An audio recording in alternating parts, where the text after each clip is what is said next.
When Italian tourists visit New York, they buy shoes. Never mind the elegant premium leather shoes made in their own country. They want the rugged outdoor American look. But the kids now are buying Timberland, and I'm buying 2 or maybe 1 new pair a month because of the fashion sense. I think they're going to stay true to their history. I think they're, part of making the brand exclusive and make people interested in it is having limited production. The ugly fashion trend, that brought in a huge moment for consumers to say, I can decide how it is that I want to pull this outfit together and what is important to me and what I feel good in and how I want to express myself.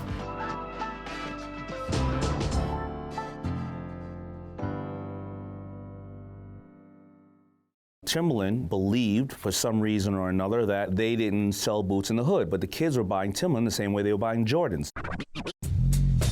The Timberland Company's classic yellow boot is cemented in the memories of hip-hop fans and outdoorsmen alike. While Timberland's profits increased dramatically at the height of its popularity in the 90s, the brand seemed to struggle with just how big of an impact the hip-hop community had on its bottom line. It started to get really popular in the streets of New York and all up and down the East Coast. Listen, I would wear Timberlands with a bathing suit, literally, and I'm not joking. Here's how the Timberland boot became a hip-hop icon. This is Suddenly Obsessed. The Abington Shoe Company was founded in 1933, supplying unbranded shoes to distributors across the U.S. In 1973, the company decided to create a waterproof, nubuck leather boot that could withstand the harsh New England elements. They called it the Timberland boot. It was for people who worked in factories or construction in New England, and that was their self-image, and that's who they were selling to. The Timberland boot became so popular that in 1978, the Abington Shoe Company was renamed the Timberland Company. And for reasons unknown to the brand at the time, the appeal of the Timberland boot reached far beyond hard hat workers and outdoorsmen. In 1980, the Timberland boot made its international debut in Italy. When Italian tourists visit New York, they buy shoes. Never mind the elegant premium leather shoes made in their own country. They want the rugged outdoor American look. By the mid-1980s, the New York Times reported that teenagers were robbing people for their Timberlands in Italy's fashion capital, Milan. Italian flight attendants were reportedly buying up to 50 pairs of Timberland boots on trips to the US to sell for double the price in Italy. The embrace of Timberland as a high-end, made-in-the-United-States brand catapulted the yellow boot to a once inconceivable status. By 1993, Timberland was the top-selling boot in Italy. Think about that. In the late 80s, Timberland opened a U.S. flagship store on Madison Avenue in New York City, and almost immediately, the iconic yellow boot started popping up in New York neighborhoods like Harlem, Brooklyn, and the Bronx. With its new status as a fashion must-have, Americans on the cutting edge of style now coveted Timberland as a prestigious brand. It really came from the initial people in the neighborhood who probably, unfortunately, were probably hustlers in some sense. They had enough money to go uptown or downtown and look at the more prestigious brands. The legend goes that hustlers liked the boot because they were incredibly well made and able to withstand long nights in harsh weather conditions. I had stories from people who grew up in the, let's say, the 80s in Harlem and would talk about how, the thing to do was to go to Midtown because there were no Timberland stores in Harlem, and to go to these stores that were just not designed for that consumer at all. But they didn't care about that. They were interested in the quality and the sort of signifier value in the context that they were in. And it sort of transferred from there into a broader style thing that kind of came up with hip-hop. In the early 90s, New York hip-hop artists adopted the Timberland style wholeheartedly. I think when kids wanted to associate with specific brands, they had to first see it on somebody that they valued. In '94, Queens-born rapper Nas dropped a line in one of his top singles, The World Is Yours, where he pays homage, saying, "Suede Timbs on my feet makes my cipher complete." In '95, rap duo Mobb Deep released their most iconic album, The Infamous, with a cover image of Havoc wearing Timbs. And in '96, Biggie Smalls frequently celebrated Timbs in his style and music, dropping the famous line, "Timbs for my hooligans in Brooklyn." Other iconic rappers like Wu-Tang Clan and DMX were also seen rocking the classic yellow boot. But Busta Rhymes took it to another level. He would customize his Timbs for major red carpet events. Between 1991 and 2000, Timberland sales skyrocketed. Gross profits grew from roughly $80 million to over $500 million. That same year, the company reported record revenue topping $1 billion. But Timberland's growth was not without controversy. Hip-hop was still a new concept in the early 90s, and some brands like Timberland didn't seem to comprehend the genre's influence or staying power. Timberland was focusing on servicing a market with the highest quality boot in the world. But if you're selling the highest quality boot in the world, then how often you need to buy a new boot if you're a construction worker? But the kids now are buying Timberland, and I'm buying 2 or maybe 1 new pair a month because of the fashion sense, and you called me a drug dealer. In 1992, marketers across the U.S. were following Bill Clinton's campaign calls for racial harmony after the brutal beating of Rodney King and the riots that followed. The following year, Timberland created its Give Racism the Boot campaign, which the company ran internationally. At the time, then Executive Vice President Jeff Swartz said, "This is not about selling boots, it's about making a strong statement." But in November of 1993, Swartz gave an infamous interview to the New York Times that would test the limits of all of the goodwill Timberland had built up with the black community, which now represented a sizable portion of its customer base. The phrases were something like, well, that consumer's money spends good, but we're still a brand for hardworking people. It seems Swartz didn't quite comprehend how important Timberland had become to the black community when he said, quote, "If you hear that hip-hop kids are wearing Timberland boots, that's coin and current dollars. But how in the world is that sustainable?" Which obviously was not well received. And part of this was that it was an explanation for why Timberland was not advertising in magazines like Vibe. There was open sort of complaint and talk about we should boycott Timberland and things like this.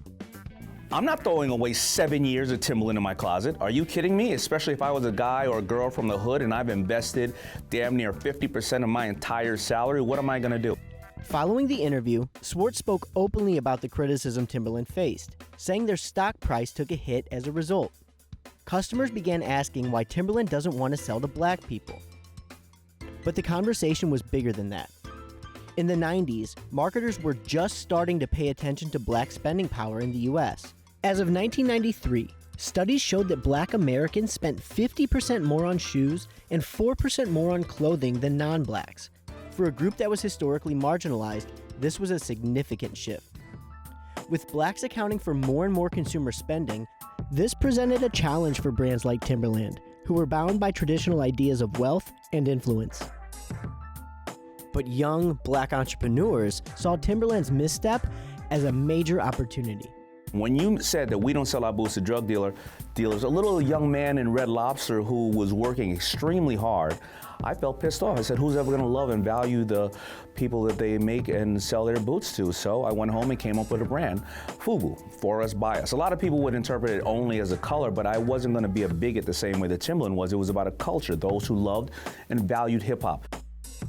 Timberland learned that when young, black consumers start a trend, affluent suburbanites were likely to follow them, a pattern that still exists today. Over time, Timberland's reaction, let's say, evolved. In fact, it went 180 degrees. Timberland came to realize this was not a fad, it was not a problem, it was an opportunity, and it was the future. Timberland had a long-standing history of giving back. But in 1999, Timberland really put their money where their boots were. The brand designed a limited edition red boot in partnership with City Year, which was meant to appeal to the black consumers' appetites for customization while embodying Timberland's socially conscious ethos. In 2007, the company launched the Boroughs Project, which called on designers from New York City's 5 boroughs to design custom Timbs. Basically, they started following that consumer, and that was when they started designing product such as pink work boots that had no relevance to its supposed core demographic of the factory worker or the outdoor construction worker, and had 100% relevance to the street fashion person, who by that point wasn't just the quote-unquote urban consumer, the hip-hop star and things like that. It was a very widespread. So it had leached out into the suburbs because it was just the bomb to have those, to have Timbs, as they came to be called. After seeing major spikes in profits throughout the 90s and early 2000s, Timberland's growth fell stagnant between 2005 and 2010. Following its multi-generational expansion under the direction of the Swartz family, in 2011, Timberland was sold for $2.3 billion to VF Corp, a fashion conglomerate that owns brands like The North Face and Vans. It seems VF Corp is embracing the different types of Timberland consumers, from the outdoor enthusiast to its trendy clientele. While Timberland has been working on its sustainability efforts, it has also created fashion-forward styles like the 4-inch heeled boot. And the brand harkened back to the 90s by launching a special Legends collection with one of its early unofficial hip-hop ambassadors, Nas. And in recent years, the brand leaned into hype culture, creating collector's boot drops with brands like Supreme and Off-White. While the Timberland company might not see an expansion like it did in the early 90s, they succeeded in retaining a diverse and loyal consumer base.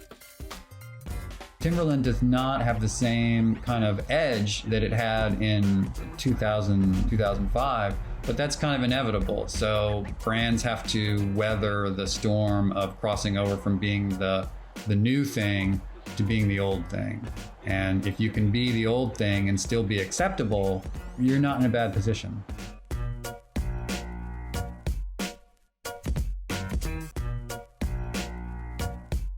This is the Birkenstock Arizona sandal. Since 1973, it has adorned the feet of hippies, models, moms, dads, and even Gen Z. And it's Birkenstock's most popular sandal globally. Birkenstock. I used to wear them in college. I'm not surprised. The versatility of the chunky two-strapped sandal means it can be dressed down with socks, casually complement a nice dress, or even add a pop of color or texture to an otherwise uninspired outfit. Birkenstock sandals have withstood decades of passing fashion fads. But in the early 2010s, the brand found its way into the world of high fashion and was selective about its partnerships. The company even turned down collaborations with streetwear giants Supreme and Vetements. In a 2018 interview with The Cut, one of Birkenstock's CEOs, Oliver Reichert, equated the collaborations with prostitution. But the privately held company generated an estimated $500 million in U.S. sales in 2019. Whether it's a counterculture statement or a modern-day fashion staple, here's why Birkenstocks never go out of style. This is Suddenly Obsessed. The Birkenstock family has been in the shoe business since 1774, when Johann Adam Birkenstock started working as a cobbler in Germany. In 1896, his great-great-grandson, Conrad Birkenstock, had the idea to make and sell flexible footbed inserts. In 1964, Karl Birkenstock introduced the first Birkenstock sandal to its proprietary footbed, called the Madrid. In 1966, Birkenstock reached the U.S. when a German-American woman named Margot Fraser was visiting Germany on a spa trip and fell in love with a pair of Birkenstock sandals. She was so impressed with the footbed made with cork latex, lined with suede and finished with leather. Fraser asked Karl Birkenstock to grant her distribution rights to sell them in her home state of California. But Californians were not quite as enthusiastic about the clunky sandals. Birkenstocks were deemed so uncool that shoe stores simply refused to carry them. In fact, the only place Fraser could convince to sell the sandals were health food stores. From its earliest days in the United States, Birkenstocks have been considered a bit granola. With a focus on function over beauty, the shoes were seen as an anti-fashion statement and were adopted by hippie culture. During the 80s, America's love affair with the sandal began to fade. But by the 90s, footwear took a turn against the traditional. Designers began to incorporate grungier, chunkier shoes. In 1992, Marc Jacobs included Birkenstocks in his runway show as the creative director for Perry Ellis. But fashion critics didn't take to his utilitarian style, and he was ultimately fired. The fashion world wasn't necessarily ready for that at the time, but as we can see now, he was completely ahead of his time. It wasn't until the 2000s that comfort went mainstream, with Birkenstock joining the likes of Uggs and Juicy Couture tracksuits. suddenly it was cool to be comfortable again. In 2012, Phoebe Philo, the creative director of luxury brand Celine, introduced her new collection with models wearing sandals that looked suspiciously similar to Birkenstock's Arizona. Only these were lined with mink and debuted on the runway in Paris. Soon after, other designers like Givenchy took notice and put their own spin on chunky sandals that mimicked the aesthetic of Birkenstock, and celebrities were wearing them everywhere. When one designer takes that chance and maybe make that footwear a little bit more decorated, whether it's with charms or fur or metallic, that's when it eventually gets to the mainstream. 2013 also saw Birkenstock bringing in outside leadership for the first time. In Europe, it tapped Marcus Bensberg and Oliver Reichert, and David Kahn as American CEO. Leading up to that, that management change, there was a lot of clashing internally, and everyone was kind of focused inward, then being focused outward on like, what can we do to grow the brand? Birkenstocks are still made in Görlitz, Germany, which hinders the company's ability to meet increased demand. I think they're going to stay true to their history. I think they're, part of making the brand exclusive and make people interested in it is having limited production. Birkenstock seems content with its strategy of measured growth, which is one reason it did the unthinkable. The brand turned down a collaboration with one of the biggest names in hype culture, Supreme. Actually, turned down is a bit of an understatement. In a 2018 interview with The Cut, Birkenstock's CEO said the collaboration felt like prostitution.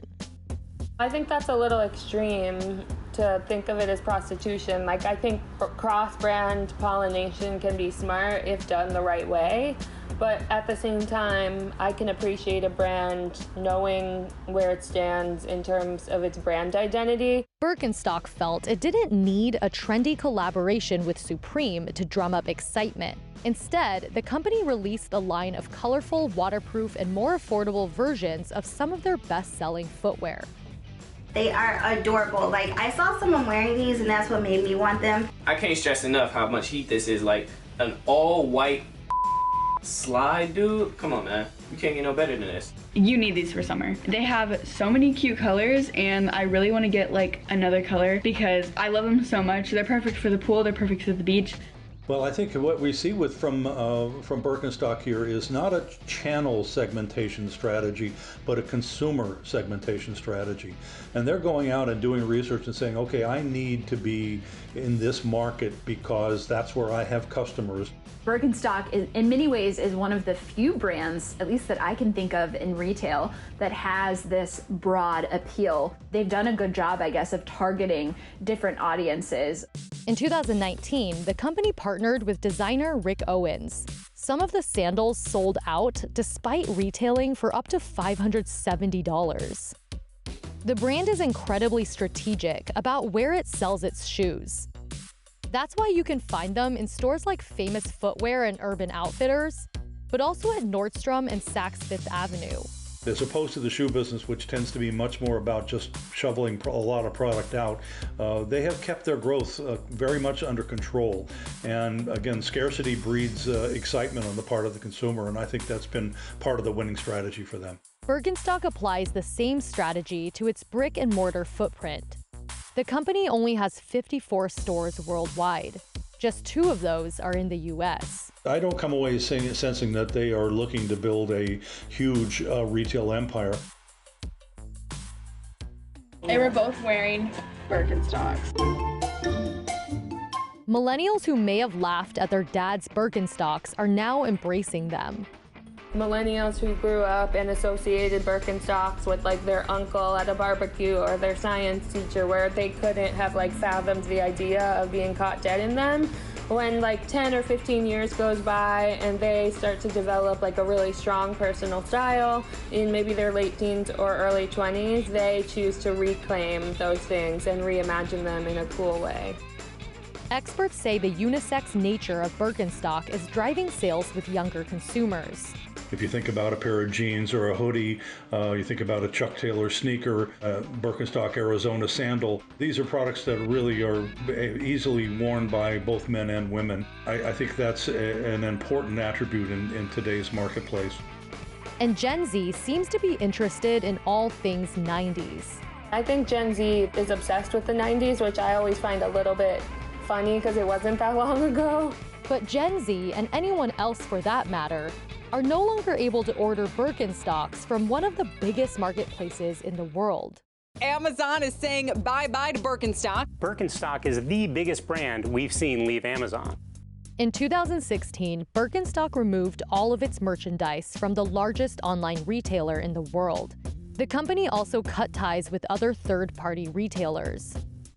Counterfeiters were allegedly selling fakes for $20 less than the price of authentic Birkenstocks, which drew ire from CEO David Kahn. The Amazon Marketplace creates an environment where we experience unacceptable business practices, which we believe jeopardize our brand. He goes on to say that policing this activity has proven impossible. But the decision to leave the biggest online marketplace in the world didn't hurt the company's bottom line. In fact, experts say the decision boosted the company's standing with consumers. After they very publicly pulled out of Amazon, Google said that Birkenstock was the single most searched brand that back to school. Birkenstock's rise certainly wasn't sudden, but its popularity is incredibly durable. Trends like fur, glitter, and animal print will come and go, but comfort and value never go out of style.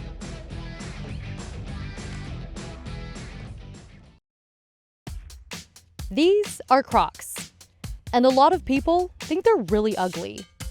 People who love to hate Crocs had cause to celebrate in 2008, when investors were writing the company off as a passing fad. Crocs lost over $185 million that year and cut about 2,000 jobs. The stock plunged to just over $1 a share, from a high of about $69 a year earlier. But over the next decade, Crocs would go on to sell over 700 million pairs of shoes worldwide. Recently, the clogs have been strutting down runways at luxury fashion shows. Celebrities like Justin Bieber, Ariana Grande, and Post Malone are wearing the shoes. It's a top brand among Gen Z, and limited edition Crocs are selling for hundreds of dollars on the resale market. Crocs have become a collector's item.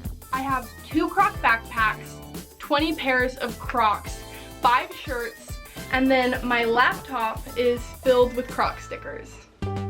Here's how Crocs came back from the dead and turned a widely mocked shoe into a cultural icon.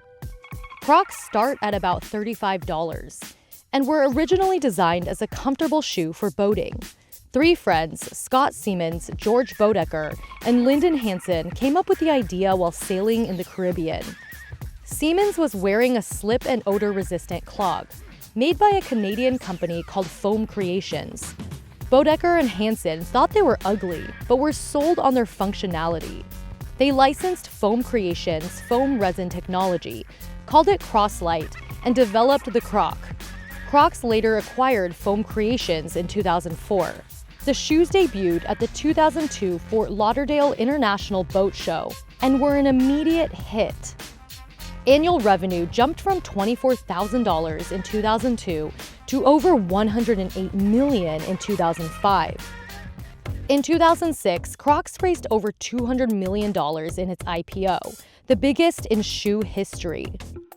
In 2007, Crocs had its most profitable year in business, raking in over $168 million. The stock hit its all-time high of about $69 a share. So back then, the brand was incredibly hot. It was growing strong double digits. In some quarters, it was growing triple digits. So it was one of the hottest growth stocks. People bought into it. I'm about to try Crocs on for the first time in my life, something I've avoided so far because they're so ugly.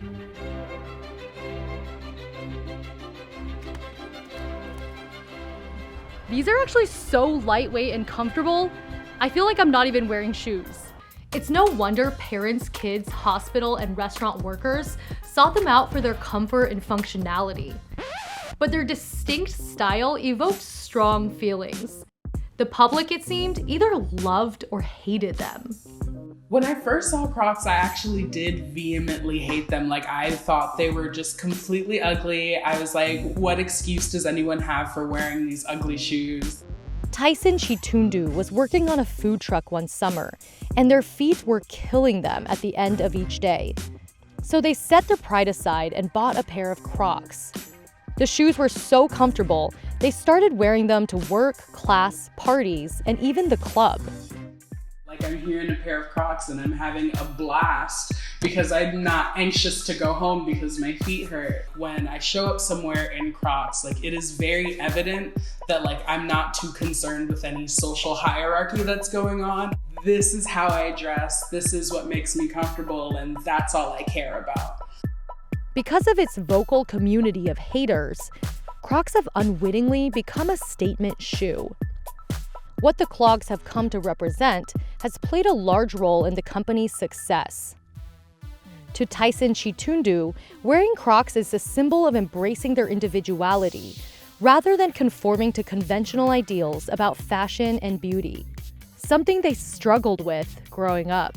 It did come from a place of ignorance, my like deep hatred of Crocs, because I was like, they're different and they're ugly, so I hate them. But by 2008, many had condemned Crocs as a passing fad. The company had to somehow convince a wider audience that its shoes weren't just about function, but about fashion, and that it's fashionable to put comfort first. But the company took some wrong turns along the way, and by 2008, the bear outlook on Crocs was gaining steam. So back in 2007 and 2008, when the brand had hit its peak and really was coming off the rails very quickly, it was something that we heard very commonly from investors, that Crocs was a fad and it was a trend. To keep up with demand, the company grew in an unruly fashion. It expanded into too many product lines, distribution channels, and markets worldwide. Then came the 2008 recession. The company had expanded into over 5,000 SKUs and was saddled with excess inventory. Crocs of all kinds weren't selling. Crocs lost over $185 million in 2008. The stock sank to just over $1 a share. They grew very fast, but it was not sustainable. They had over 2 years of excess inventory that they had to work through. Experts say Crocs fell into a common pitfall for young companies, trying to be all things to all people. Over the next several years, Crocs worked on narrowing its focus. We need to focus from a product perspective, really get focused back on our core molded heritage, get focused on some new key product lines that we're bringing to market. We need to get focused geographically. As you said, we're extended into about 90 countries across the globe. There are 5 that really matter. The company closed underperforming stores, cleaned up its distribution network, reduced overhead, and cut its product offerings by about 80%. And it doubled down on what the company is known for: its clog. Crocs staging a huge comeback, once left for dead. Company famous for its distinct clogs is on fire. So we went back to what we're good at, right? What Crocs is good at is making a super comfortable clog. In 2019, its clogs accounted for more than 60% of sales. Those shoes became extremely relevant as consumer preferences were changing. Experts say Crocs helped usher in the athleisure and ugly fashion movements that took off around 2017. Athleisure refers to comfortable clothes worn for exercising and general use. Ugly fashion is all about defying conventional standards of beauty. The ugly fashion trend, that brought in a huge moment for consumers to say, I can decide how it is that I want to pull this outfit together and what is important to me and what I feel good in and how I want to express myself. Crocs doubled down on innovating around the clog, making it a trendy statement shoe that stood for self-expression and individuality. It's a statement of going against the norm, something that we consider to be solely built around function can actually be transformed into a fashion statement. Crocs took a cue from hypebeast culture and began collaborating with celebrities, designers, and other brands to drop limited edition clogs. Since 2017, Crocs has released dozens of limited edition clogs in collaboration with the likes of Balenciaga, Christopher Kane, Kiss, KFC, and Peeps. Some of those collaborations have sold out in minutes. Crocs designed by Post Malone are now reselling on StockX for up to $1,000. I'll honestly buy whatever Crocs drops, so they could drop ones that are super ugly and I'll still wait in line and buy them. Because I think it's so fun that you own the pair that nobody else has. Oh, I think that they have been adopting strategies like a Supreme, even like a Vans, like a Nike, where it's all about the drop. I mean, it's really a page from the luxury brands, right? You want things scarce, you want it unattainable, it creates demand. Crocs achieved record revenues of over $1.23 billion in 2019. The company sold over 67 million shoes worldwide. In December 2019, the stock was up nearly 500% since the beginning of 2017. Revenue growth accelerated as collaborations helped to captivate an entirely new generation of customers, many of whom hadn't worn Crocs since they were little kids. Gen Z. So they're an incredibly important consumer because they influence people and they bring more people to the brand.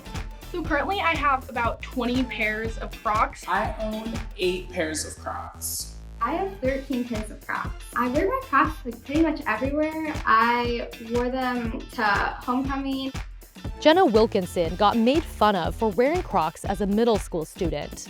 By the time she got to high school, Crocs were officially trending. They were a shoe of choice for the Visco girl look, a comfortable and viral style of dress that took off on the photo editing app Visco. In spring 2020, Crocs has risen to the 12th most popular footwear brand among teens. Crocs attributes some of that success to its removable charms business, Jibbitz, which allows consumers to personalize their clogs. The personalization is very, very important. It's a global megatrend, right? So across the globe, that younger consumer wants to be able to turn a generic purchase into a personal purchase and tell a story. In 2020, Crocs is preparing to weather an economic downturn caused by the COVID-19 pandemic. First quarter 2020 revenues were down 5% from the same period in 2019, in light of store closures and reduced sales due to the pandemic. But experts say Crocs is in a much stronger position to weather a recession in 2020 than it was in 2008. The company has over $100 million in cash and a core product that's much more than just a shoe.